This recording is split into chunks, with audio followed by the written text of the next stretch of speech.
Da da da da. What's my good cheer? Welcome, welcome, everybody. Let's give YouTube a couple of minutes, get those notifications out. In the meantime, if you've never met me before, hi, I'm Cindy. I explore the inside and the outside. Today was, well, it was an inside day. It's always an inside day. Every day I make that space, I block off that time, and I work on things that will help me better understand myself, better get along with myself, and be a better helper to myself. Be a better helper to myself. But I understand, I can't work on an empty cup, that I have to make sure that those aspects of my life. Hello, Tammy. How are you tonight? I have got my air conditioning running at the moment, Tammy. Now, can you tell me if it is interfering with the sound of my live show in any way? Last year, it didn't seem to make much of a difference, but I've got it repositioned in a different spot. And because I just turned it on 15 minutes ago for the first time this year, you can see how excited I am about that. For the first time this year, that it's going to take a few hours for my apartment to cool down, and then it will shift gears a little bit and it won't run as heavy. At the moment, it is on full force. It is going to be doing a little bit of work. I'm good, Cindy. No, I can't even hear your air conditioner, to be honest. Oh, thank you for letting me know that. Thank you. That takes a lot of weight off of my mind. But back to what I was saying, it's important for me to be able to be a good partner to myself, to be a good companion to myself. It is something, I'm not sure if I've neglected myself as badly as some people may have in their life, growing up kind of isolated in the company that I had. I learned to be a friend to myself. But at the same time, knowing that I had problems, that I had issues, right? And even as a kid and as a teenager, I was well aware of my issues, not just because that I recognized it, but also in that compounding way that we get projected on, that I was very self conscious in that. And it put me in a busy, busy state. A busy state so that I really didn't pay too much attention to, I'm not going to say my own needs, because in order for me to get through those years, I had needs. Those needs were my coping mechanisms, right? And, in this moment, I can say that I have overcome a lot of them. I've come to better understand why I was using those systems, because that's what they were. They were systems to help me keep me sane, to help me focus, to help me in my hypervigilance, to help me from becoming sad, right? To becoming very depressed and emotionally unstable. I'm not going to say that I wasn't unstable as a child. I was, right? I can recognize all those problems. When we have problems after problems after problems and they just layer on top of each other, you have problems. For sure it is, because we're not meant to go through life like that, right? It's much better in this day and age. that we live in right now, say, as comparison to, say, 2,000 years ago, it would have been much more difficult.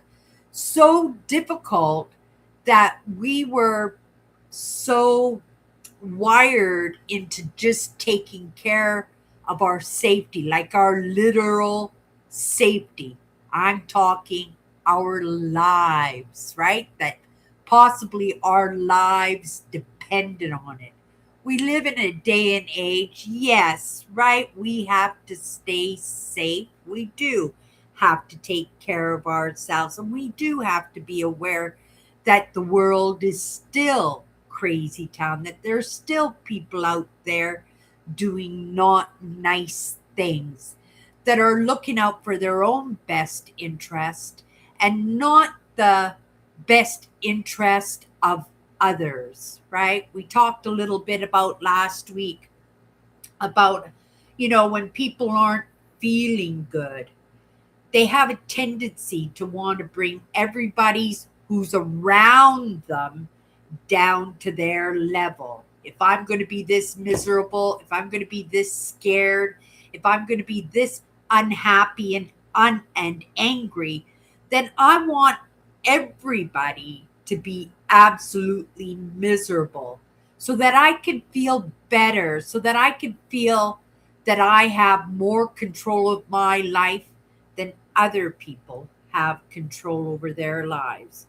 Now, there's a lot of emotional and mental issues going out on the world.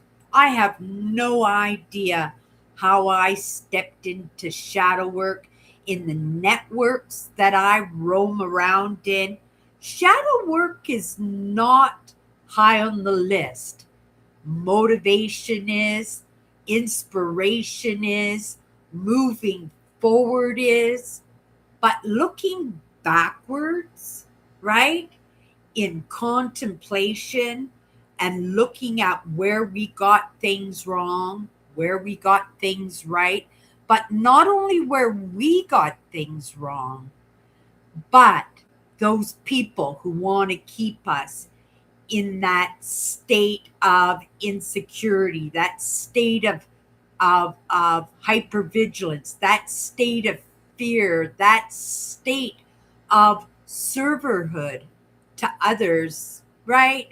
And it's really a sad state out there where we can't be looking forward to other people doing well, right? We should all be taking care of our neighbors, being that cheerleader for our neighbors. But that's really, really hard when we can't even be that for ourselves. Growing up in the 60s and 70s, it was kind of tough. They were coming out of the Second World War. There was a lot of money going on. Women's liberation was happening. Women were working and taking care of the household, putting milk on the kids' cereal, and being also the disciplinarian because, up until that time, it was the father's responsibility to keep the house straight, to keep the house in line. But women, I think we kind of, I don't know, feminized the men, took those roles away from them, right? Took their masculinity away from them a little bit, right? And it is a sad state. I'm really optimistic that we have recognized where we went wrong in that. I in the networks that I hang out with, lots of people are being great benefactors and great voices out there in putting those partnerships back together. Children are supposed to have both their parents, right? And yes, the roles are different now, right? Women are working, women are breadwinners. Also, men, my brother in law was a house husband. He never worked. He was a hard worker, but he worked in the yard. He fixed the roof and the leaks and right, that kind of stuff. But he never had a job where he worked for somebody, right? He never had one of those jobs. He didn't need to because my sister Tracy was a millionaire and she took care of him, and that was the setup that they had agreed to in their relationship. But also at the same time, there was a lot of stuff going on just being a spectator in their relationship. And it's not my place to, right, discuss their relationship. But I did recognize that, women shouldn't be putting their men in place. They really shouldn't be. When I was growing up, my dad was the king of the castle. My mother worked full time. My mother helped in running that household and taking care of the kids to the best of her ability, right? But my dad always had the final say. He did run the house on majority rule, but I think he rigged that system, where he placed his own vote would always swing the vote in the direction where he wanted to go it to. He was pretty smart, right? That way. But, he did really appreciate being the king of his castle, and I would love to say that he did a magnificent job because he did in many aspects, but he wasn't home very much, right? He wasn't home very much. And when I say he wasn't home very much, like he literally went away for months at a time. And but when he was home, he was king, right?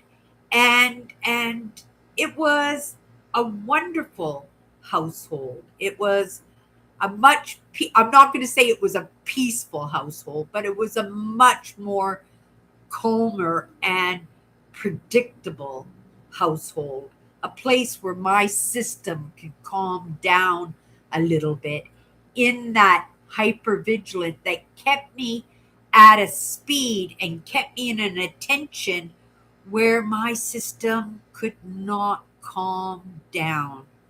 And I found ways to cope with that, right? Big ice donuts with the sprinkles.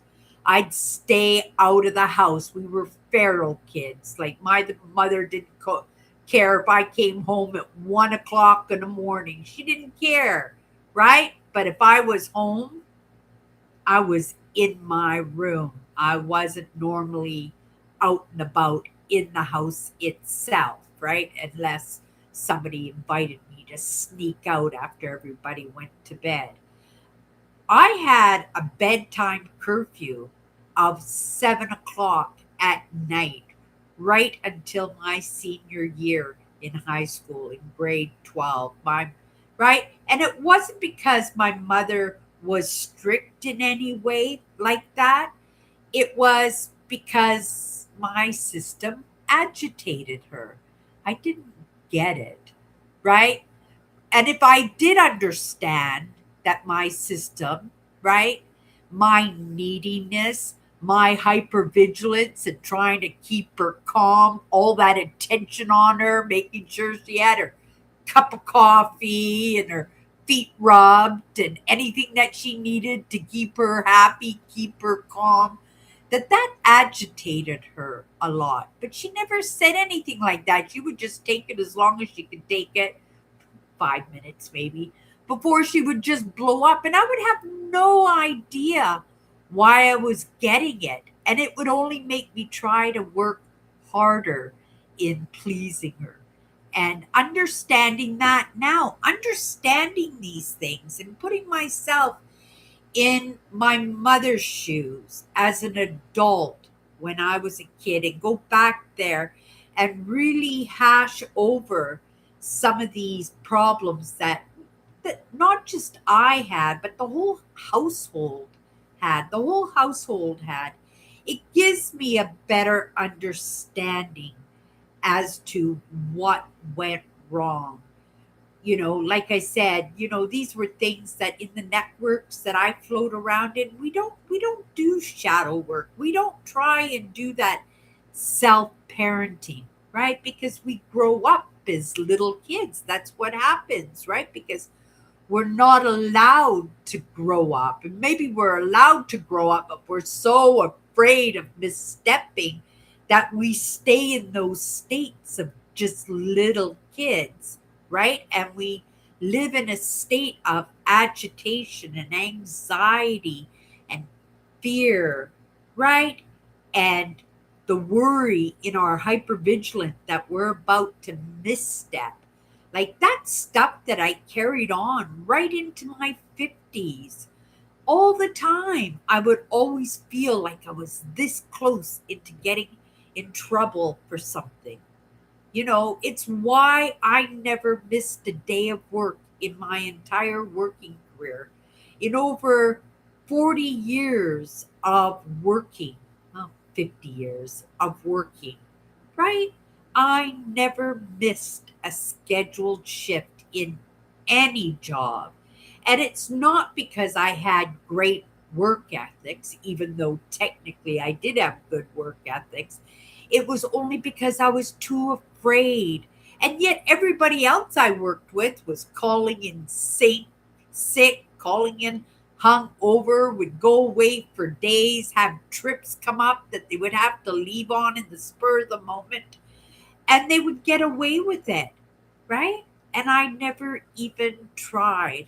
It's not to say I didn't take time off, but if I wanted time off, they got lots of written notice.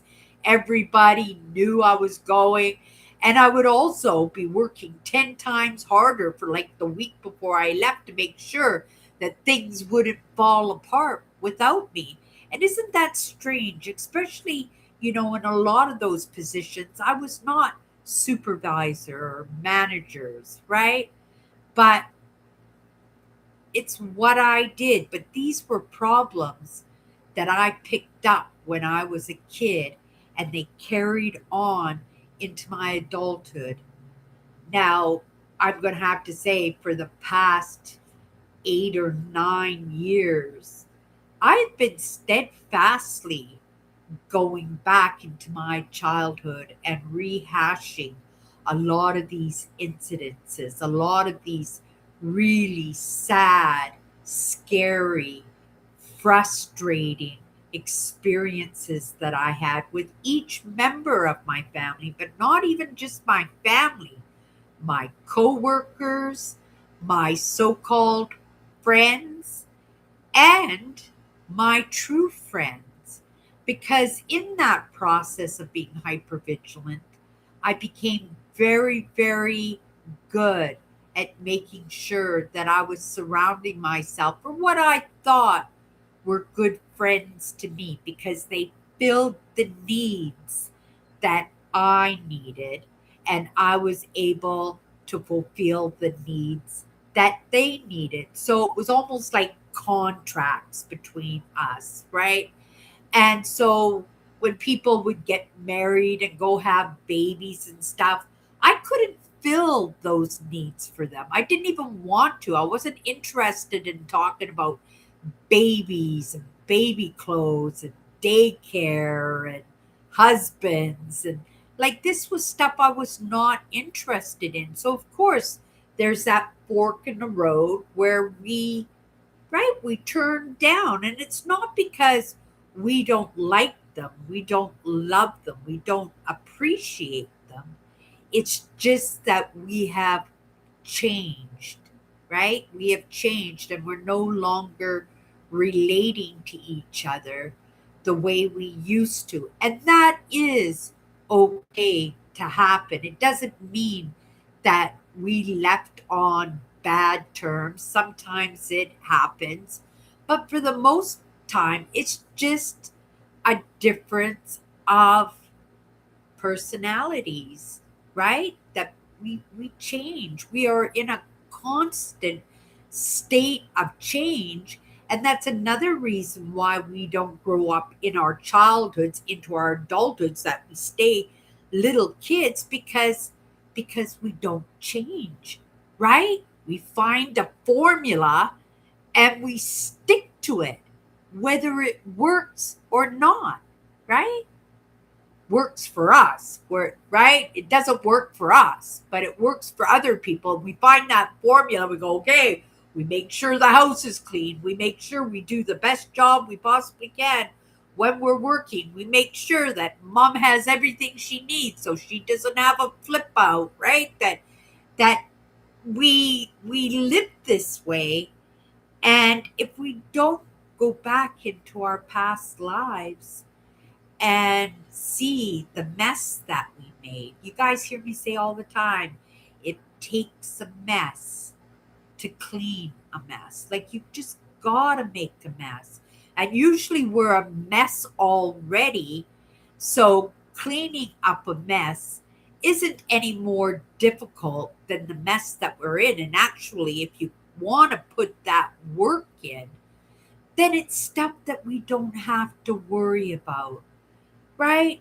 Those coping mechanisms like the pink ice donuts and the crunching of the ice and the payday loans and the gambling and stuff. Once we understand why we had these coping mechanisms, like we understand it, then we can just let it go. And when we can let that go, our systems calm down. And when our systems calm down, we change, right? And when we change, we can find another fork in the road that is possibly and more than likely a better road for us to travel down.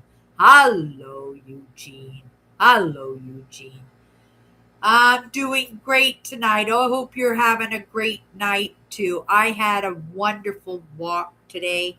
It was my second nice long walk. I think for the moment, I'm only going to do a couple of really nice long walks a week. I'm not going to do them every single day. And if I do the long walks, what I'm going to do is I'm not going to do the pile up. I'm not going to do the backpacks and stuffing the granny wagon. I did have to do some grocery shopping today, but I didn't overdo it. And I kept in mind not to overpack myself and overwork myself. And I made sure that during the course of, let me have a sip of my coffee, during the course of my walk, that I was able to stop and take little breaks. And I did that. I stopped at the river and looked at the river. All the ice is gone. There's a couple of floaty chunks of ice going down the river, but for the most part, the river has totally melted now. It's moving pretty fast, right?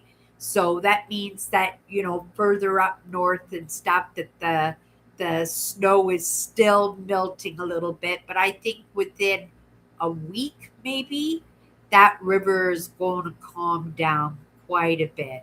The walkways along the river are still flooded. They'll probably stay flooded for at least another month or 6 weeks before the water levels go down.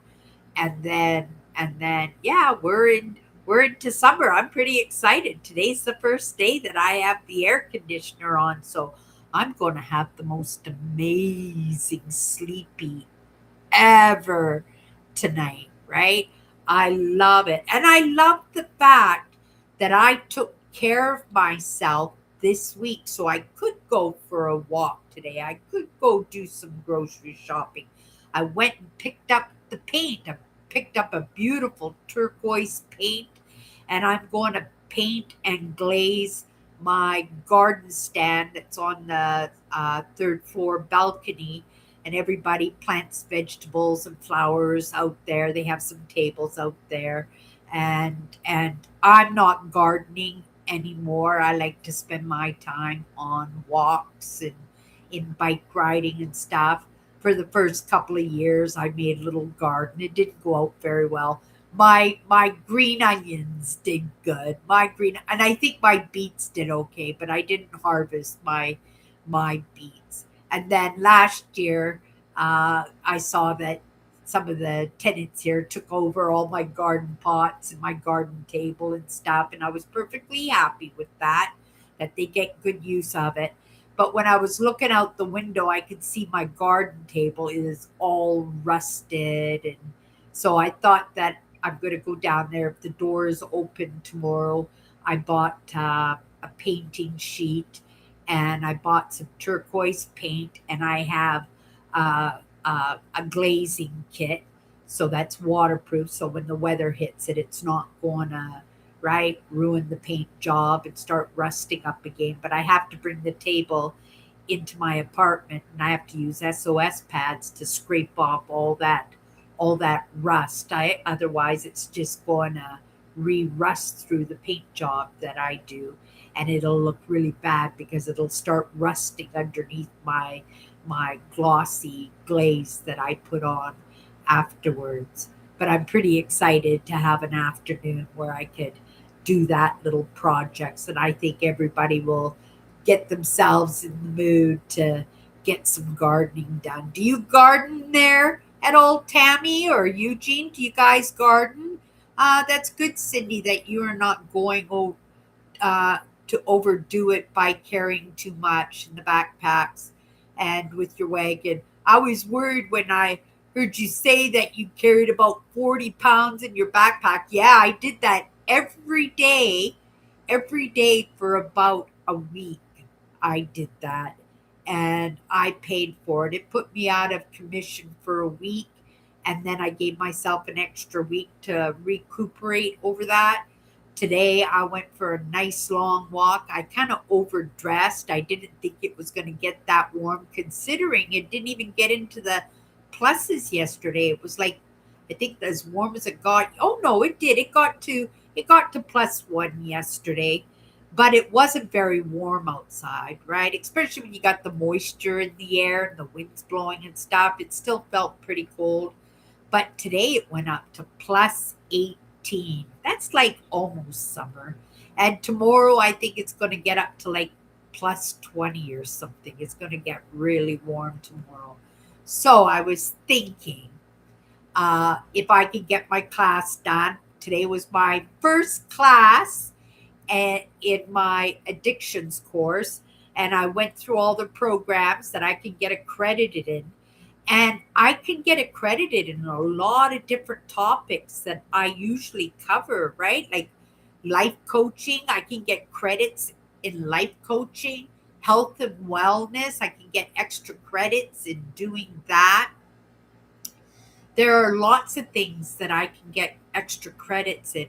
Today, I my first class was sitting in for an hour and a half, and it was a panel of six different.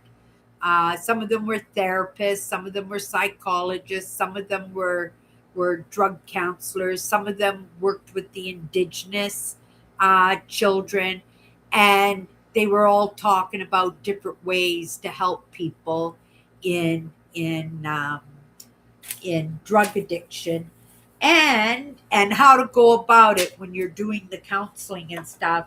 And I got 3 pages of notes out of that class. And I'm going to get some credits for it. So that's pretty exciting. And it took a little bit of the nervous out of me because I didn't know how well. I'm not technically inclined, right? It was a little bit confusing in setting up the program and everything with the passwords and figuring out the different pages in the website and everything to see what I could take when it comes to classes where it could actually be credited with. And I managed. I don't know how well I managed, but I think every day that I go in, I have to do at least an hour every single day.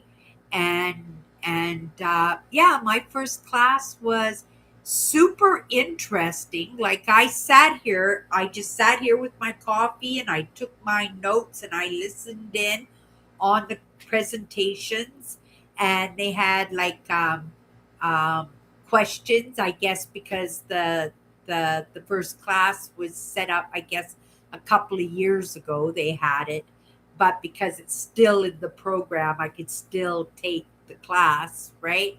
But they had questions that were set to the panel and everything that they answered. And it was super interesting and it was easy for me to follow along because a lot of it I've been doing already in the studies and in the lessons and in the different thought leadership that I'm out there, the psychologists that I've been hanging out with and listening to and stuff. So when it comes to addictions itself, like the program that I want to take is specifically in addictions because we get addicted to our coping mechanisms, right? We get addicted to those things that we do habitually that help to calm our system down when we don't know what's going on with us, right? And I'm so grateful that that I had no idea how I stepped into it. I just let my intuition and those breadcrumbs and working with things that came across my path, and I allowed that to happen and I followed in that. And because I was a little bit of a lone wolf, it's not like I haven't done workshops or seminars. I have, but most of my work, especially in the past 6 years since COVID at least, I have been specifically working on my own, right? And and working on my own, but right, sitting in with other content creators and different professors and different lectures and university programs and sitting in on them, but doing it on my own and doing it to resolve and understand where I got things wrong and where I got things right and where the people that I surrounded myself with, right, or who I was surrounded by, right, where they got things wrong and where they got things right, right? Because again, like I said, everybody rubs each other, right? We all rub each other differently and we pick up different traits from all these individuals. And you guys know I work with dynamic families. My families, like I said, it had borderlines and narcissists and empaths and highly sensitives, right? That and controlling. So you can't put people who have control issues in the same category as people who have narcissism because narcissism is a severe form of control. But in narcissism they have those aspects of, right, nobody goes past what I'm doing, right, nobody oversteps in where I'm at, everybody's beneath me, right? So I'm kind of glad that I kind of did a lot of this on my own because I wouldn't have gotten the right lessons because I'm codependent, right? Because I'm a people pleaser, right? That I right I openly admit that. And that's a lot of the work that I've done has been in codependency, right? That if I had stayed and worked with others, I would have been more like others than more like myself. And I didn't even have myself. I was a chameleon. I was a little bit of everybody. I was a little bit of my mom, a little bit of my dad, a little bit of my sisters, a little bit of my friends, a little bit of my husband, right?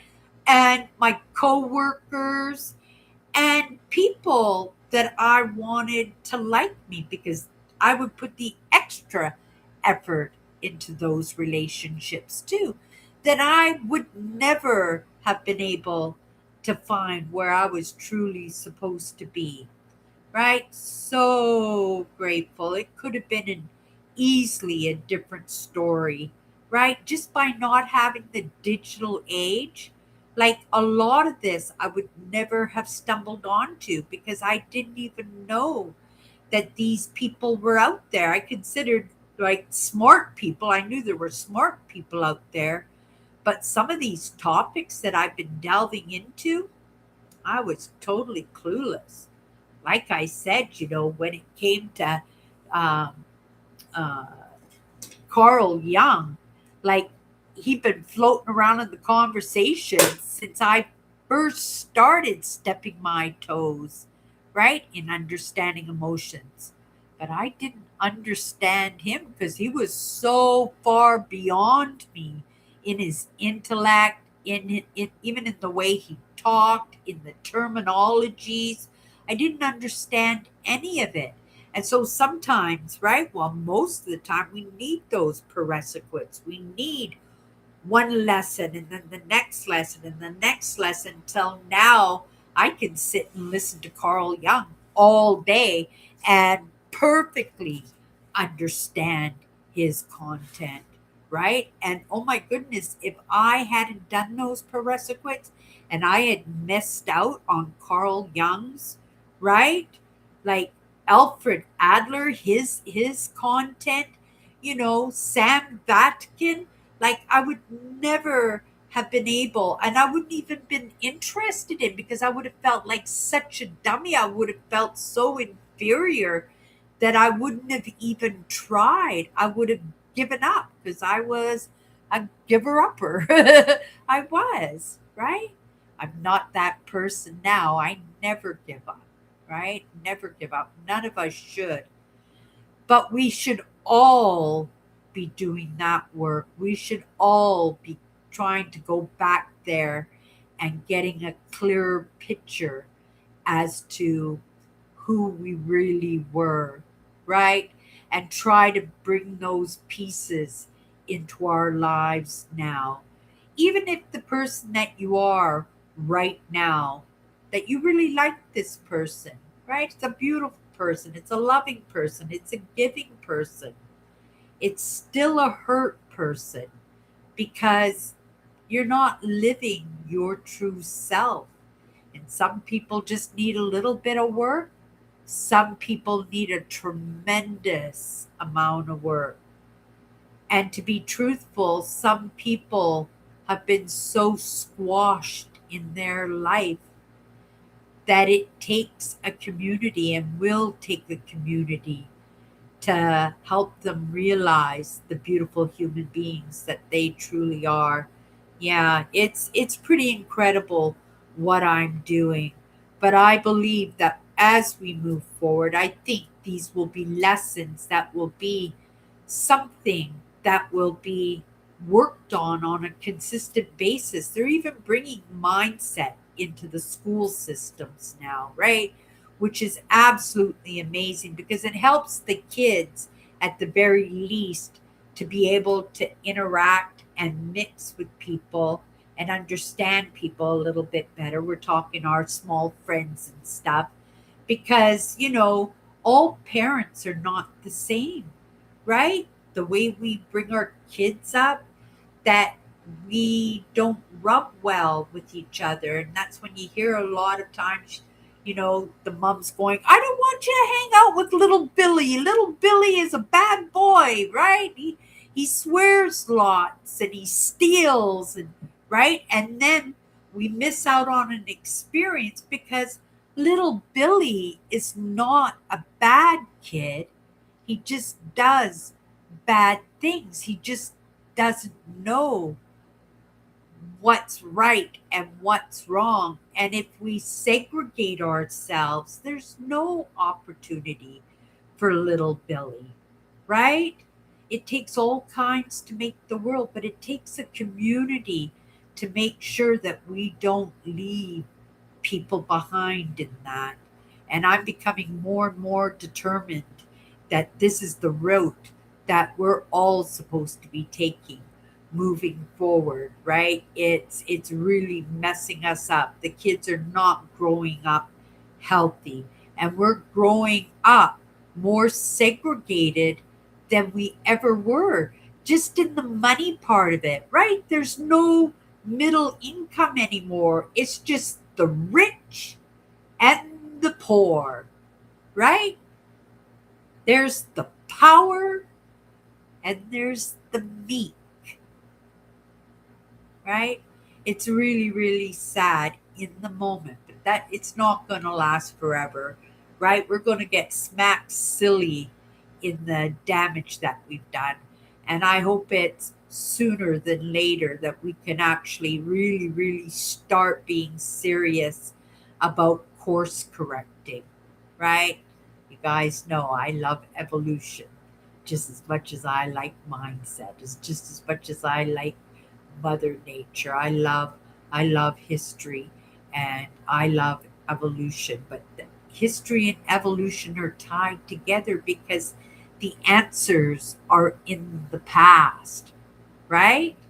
And we get better every time we mess up, like the Second World War and Hitler and stuff. Now we're so we have such an aversion for how that went about and all the things that were going on in that it actually doesn't become a part of us anymore. We're still warring, but we're doing it in different ways with different dictators, right? But we're going to find our way. But the answers are in the past. They definitely are. They're, and the only reason they say just look forward is because they don't want us to see what they did to us, right? The mess where they kept us and where they hope to keep us in the future moving forward so that they can still have the power, that they can still have the money, and we can still be meek and poor, right? And poor in all aspects, emotionally, mentally, and physically, right? You just have to go down to grocery aisles and look in your wallet at how much money you've got for your budget for your groceries, and then take a look at the groceries of the rich person in front of you who've got them on the counter ready to pay for them. You're going, oh my goodness, wish I could afford to eat like that, right? But no, our kids are growing up on Kraft dinner and wieners. How healthy is that? Thank goodness I learned early about vitamins and minerals. I've been on vitamins and minerals since I was a little kid, and I attribute a lot of my good health to my vitamins and minerals. I'm still not a good eater, right? But I'm working on it. I'm getting better and better all the time. Let me have a sip of my coffee.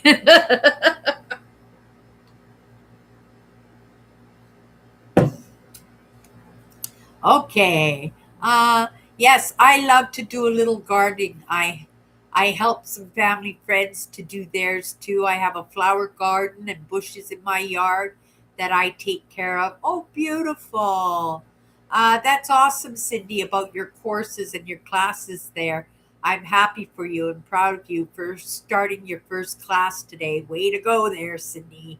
You got this. You can do it. Oh, you're just a cheerleader.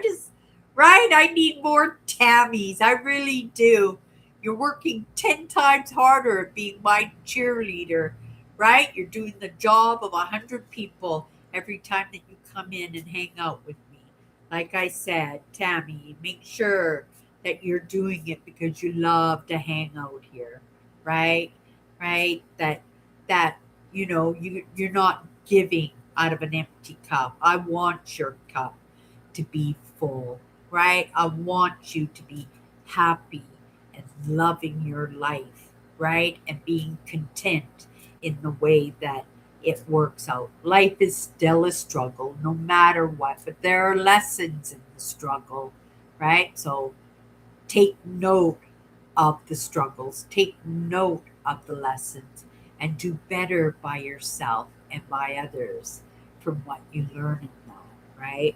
And it's something that I've recently come to learn and appreciate. Okay, you guys, let's get into a card and we'll see what it has in store for us tonight. But yeah, I really enjoyed my first class in addictions. I learned a lot in just one class, and we still have weeks and weeks to go. And I might even be ongoing just keep racking up those credits, because I know sooner or later, right? Google and YouTube is going to lock it down. And unless you're credited, right, you're not going to be able to put your content out there as a thought leader, right? Because again, the emotional and mental well being of the next generations going forward, we don't want to be confusing people in that, right? We want to make sure that we have real, viable, really good lessons out there, and that we can be the example for the next generation moving forward, that it can be done, right? So yeah, we have to give out of those full cups. Okay, you guys, let's go in for a couple of minutes, and then I'm going to come in and watch my live game. That's why I want to make it short tonight. I want to check out the sound to make sure my air conditioner is in a good spot. I can already, just sitting here, already I can feel my apartment cooling down a little bit. Grateful for my good air conditioner. Yeah, because here in Winnipeg, we get hot in the summer.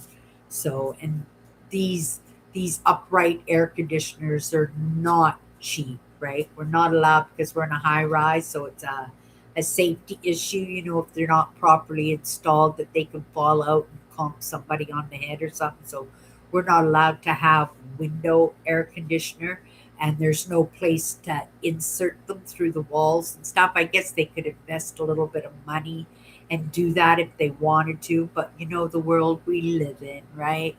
Every penny has to be accounted for, right? To make sure that everything is running at the very least. Perfectly, I don't know, but running.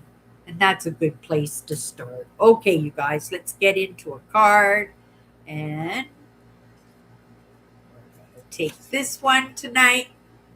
Forgiveness. Oh my goodness. Forgiveness is a gift in its giving and its receiving. We talked a little bit about forgiveness last week, right? When we went into the topic of resentment. In new beginnings, and this is what spring offers up, is a brand new start, right? Brand new beginning. And we can't be carrying that baggage along with us. And when we're doing shadow work, when we're going back into the past and we're recognizing where we got things wrong and recognizing where other people messed up. And if we're looking pretty close, you can tell that, right? A lot of it was other people messing up and putting us in situations where we were projected on, and we picked up that baton and treated ourselves the same way that other people treated us, right? And it takes that burden of guilt off of people, because hey, I didn't do anything, she did it to herself, which in a way is the truth, right? Because we picked up that baton, but we learned it somewheres. And like I said, the teachers do have to be accountable, right? In the lessons that they put forward 100%. But we have to forgive, right? Because in evolution, we screw up all the time. Like I said, 2,000 years ago, we were worrying about our very own lives from moment to moment, right? Now we hear these terrible things going on occasionally at the 6 o'clock news, right? But aren't we grateful that we're not worrying about our lives from moment to moment, that we're not worrying that somebody's going to break into our house at any second, right? It still happens, but at any second, and all our belongings are going to be gone. But we have to start forgiving now, because it's a new beginning, not just because spring is here. It's a new beginning because we need a new beginning, because we can see the damage that we've done in the past 50 years in that little bit of experimentation, because there's nothing wrong. We should be experimenting. We should be trying new things. We should be our own thinkers and being independent. But at the same time, we have to be accountable. And I think that's where we made mistakes, right? We gave ourselves easy outs, right? Somebody forgot to take the garbage out on garbage day 2. I want a divorce. I'm done with you. And we're not giving chances anymore. We're not talking problems through. We're not making resolutions and resolving and having conversations to see how can we do better. How can we do better? We're not even recognizing it. We're not even taking accountability for how we screwed up, right? And if we can't take accountability, maybe we don't deserve to move forward. Or maybe a part of our population doesn't deserve to move forward, right? Because we got to think of the children. We have to think of the generations moving forward. We got to think of our own evolution to make sure that as human beings, we don't go extinct, right? And that calls for chances, right? That calls for forgiveness. That calls for understanding that the people who broke us, the people who hurt us, were broken themselves, and that somebody else had broken them. And it's our responsibility in our accountability to ourselves and our children and our children's children, right? To resolve that, because we can't move forward from one generation to the next generation just passing that crap down and being dictators. I'm smarter than you. I'm stronger than you. I have more power than you. And yet they're not doing the work. They're still the little kids that are so afraid that somebody's going to see their weaknesses, that they have to overcome others so that they can feel better about themselves. And that really does have to end, right?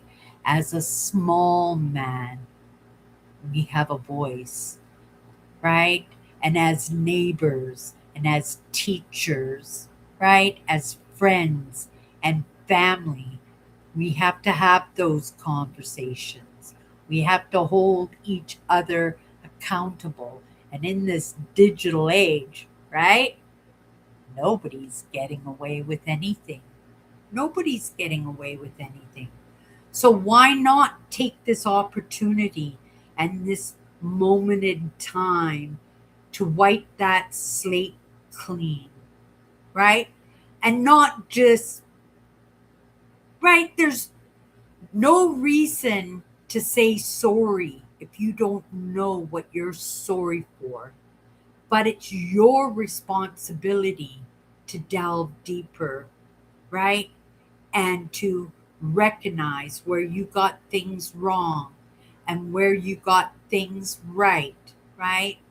Where you got things right too. And to be able to make better decisions in the household. And I think it starts by maybe being a better family unit, to be a complete and whole family unit, right?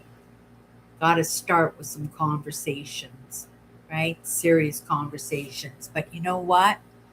Forgiveness started for me. That's what got the ball rolling for me, was to let a lot of these things not just slide, right? Because I talk about them.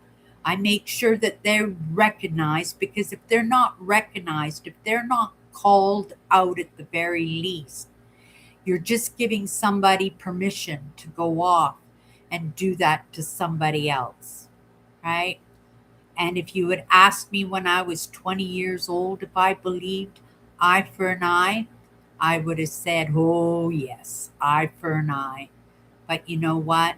I don't feel that way anymore. I don't, because at any moment we could have a different perspective, we could have a different understanding, and we could recognize, again, like I said, where we got things wrong, where we got things right, where somebody else got things wrong, but also recognize where they got things right.